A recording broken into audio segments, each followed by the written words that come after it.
Hello everyone, today we will be reading The Butter Battle book by Dr. Seuss. Here's our title page. Here's the title, the author's name, and the publishing house. On the last day of summer, 10 hours before fall, my grandfather took me out to the wall. For a while he stood silent, then finally he said, with a very sad shake of his very old head, "As you know, on this side of the wall we are Ukes. On the far other side of this wall live the Zooks." Then my father said, "It's high time that you knew of the terrible, horrible thing that Zooks do.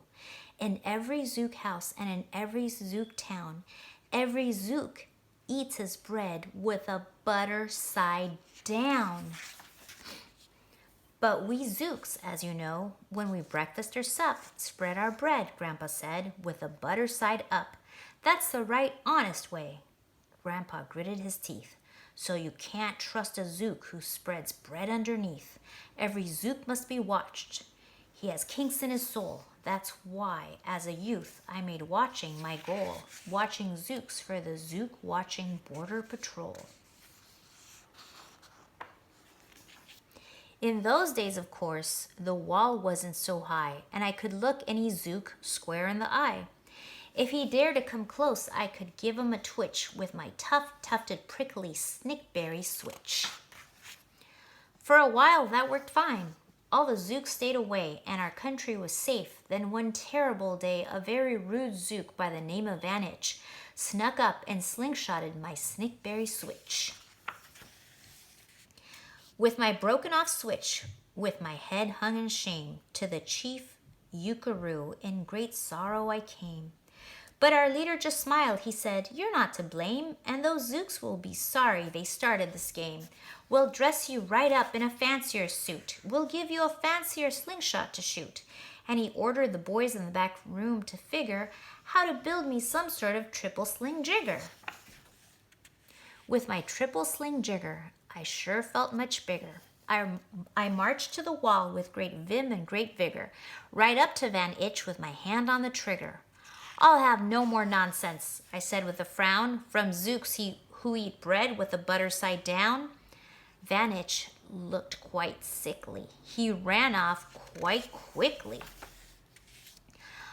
I'm unhappy to say he came back the next day in a spiffy new suit with the big new machine, and he snarled as he said, looking frightfully mean, "You may fling those hard rocks with your triple sling jigger, but I also now have my hand on a trigger. My wonderful weapon, the jigger rock snatch'em, will fling 'em right back just as quick as we catch 'em. We'll have no more nonsense. We'll take no more gup from you Ukes who eat bread with a butter side up." "I have failed, sir," I sobbed as I made my report to the chief Ukaroo in the headquarters fort. He just laughed. "You've done nothing at all of the sort. Our slingshots have failed. That was old-fashioned stuff. Slingshots, dear boy, are not modern enough. All we need is some new-fangled kind of gun. My boys in the back room have already begun to think up a walloping whiz-zinger one. My bright boys are thinking they're on the right track. They'll think one up quick and will send you right back."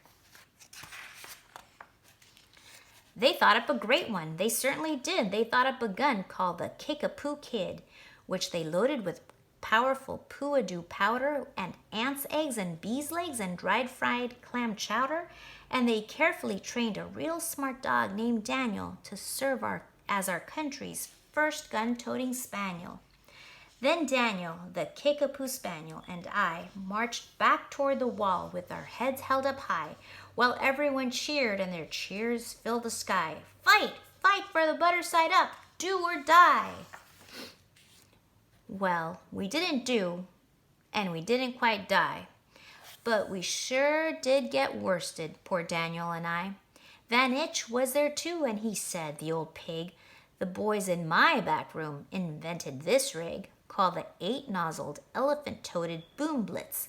It shoots high-explosive sour cherry stone pits and will put your dumb Kickapoo Kid on the fritz. Poor Daniel and I were scared out of our wits.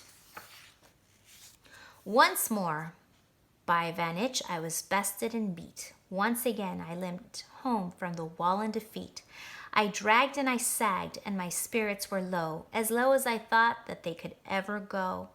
When I heard a boomba and a diddly-dee-dill, and our butter-up band marched up over the hill. The chief Yukaroo had sent them to meet me, along with the right-side-up songgirls to greet me. They sang, "Oh, be faithful, believe in thy butter," and they lifted my spirits right out of the gutter.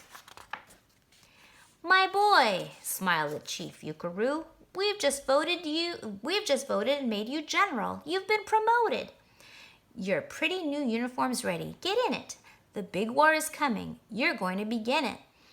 And what's more, this time you're certain to win it.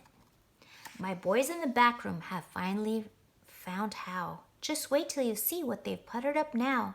In their great new machine, you'll fly over that wall and clobber those buttered-down Zooks one and all.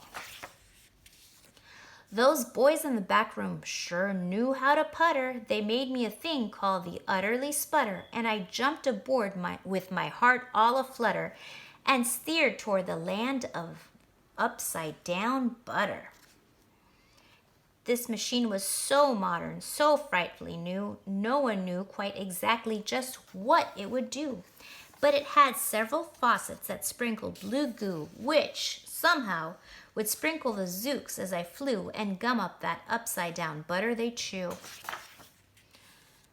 I was racing pell-mell when I heard a voice yell, "If you sprinkle us Zooks, you'll get sprinkled as well."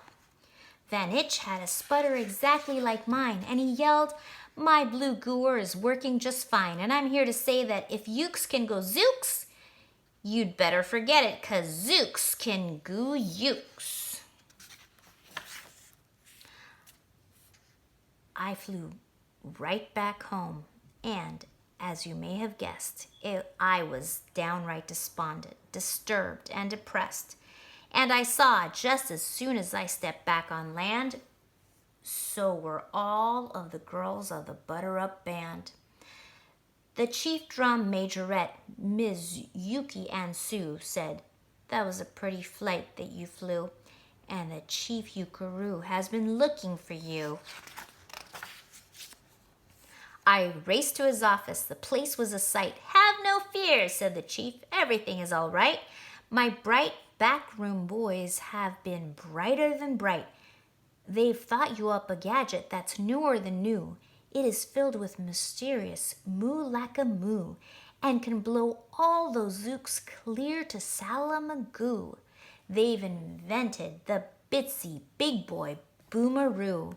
You just run to the wall like a nice little man. Drop this bomb on the Zooks just as fast as you can. I have ordered all Ukes to stay safe underground while the Bitsy Big Boy Boomeroo is around." As I raced for that wall with a bomb in my hand, I noticed that every last Uke in our land was obeying our chief Yukaroo's grim command. They were all bravely marching with banners aflutter down a hole for their country in right-side-up butter. That's when Grandfather found me. He grabbed me. He said, "You should be down that hole, and you're up here instead. But perhaps this is all for the better somehow. You will see me make history right here and right now." Grandpa leapt up that wall with a lopulous leap, and he cleared his hoarse throat with a bopulous beep. He screamed, "Here's the end of the terrible town, full of Zooks who eat bread with the butter side down." And at the very instant, we heard a clup-clup of feet on the wall, and old Vanitch clupped up. The boys in his back room had made him one too. In his fist was another big boy Boomeroo. "I'll blow you," he yelled, "into pork and wee beans. I'll butter side up you to small smithereens." "Grandpa," I shouted, "be careful, oh gee, who's going to drop it? Will you or will he?" "Be patient," said Grandpa. We'll see. We will see." The end.